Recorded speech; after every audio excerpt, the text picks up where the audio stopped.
Hey team, Katie here from Equestrian Movement, and today I wanted to do just a really quick training to share something that we've been working on in our holistic horse riding school of how we can hold the reins so that we have softer hands, softer contact, and we can establish more relaxation in our hands. So we'll see how well you guys can see this. What we often see with riders holding the reins is that you're going to get quite a tight fist, like a tight grip fist around the reins like that. This isn't going to work with me sitting down. See if I can. So we're looking at like our contact is going to be a straight line, elbow, hands, reins to bet. And you end up seeing, the holding the reins coming from that clenched fist. So a lot of the grip is held in the hand here, and what that does is it tenses your forearm up. If you can have a hot minute to go get yourself a set of reins and have a try of this, is that when you're got your hand clenched in a fist like that to hold the reins, it tenses up your forearm, and it ends up making us like press onto the horse's mouth with quite a strong grip, a strong forearm. So even if we're trying to be soft in our application of our rein aid, it doesn't turn out to be soft because of the way that we have our fingers closed around the reins.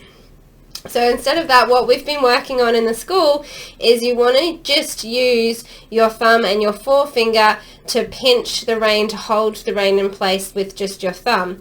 So then that allows for what we call our little butterfly kisses in the rest of the rein. So if we imagine that that is going to the horse's mouth, then we've got our little butterfly kisses here on the rein.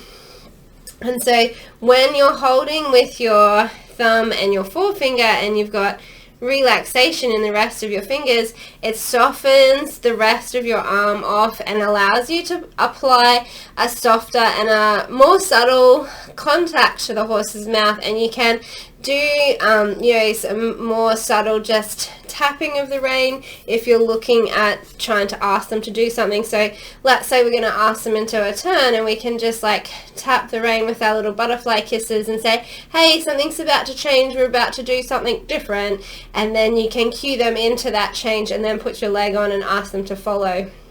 So what we're looking at here is we're trying to develop that acceptance of contact that allows the horse to relax into the contact, relax their neck. They don't have to brace themselves. So if you imagine like a little monkey on your back and you have a piece of metal in your mouth and they're telling you what to do with the metal, and they tell you to turn, you're not just softly and sweetly going to follow that rein contact. You're just going to clench against it first because you don't want them to pull you off balance.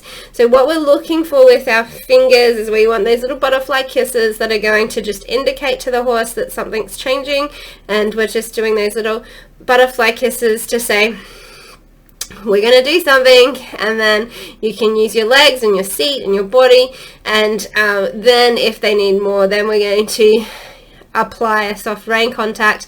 But that conversation is happening quite soft already because we're going to have the strength in the thumb and the forefinger to hold the rein in place that allows for the rest of the fingers to be very relaxed, which allows for our arm to stay soft and relaxed. When we close our hand in a fist and try and hold the reins with the fist, then our arm becomes quite tight and braced, and then we can't apply a soft contact even if we're trying to. We're looking at the strength of holding the rein in place to be between the thumb and the forefinger, and then the rest of the fingers can give beautiful little butterfly kisses. I hope you enjoyed that training, and until next time, happy trails.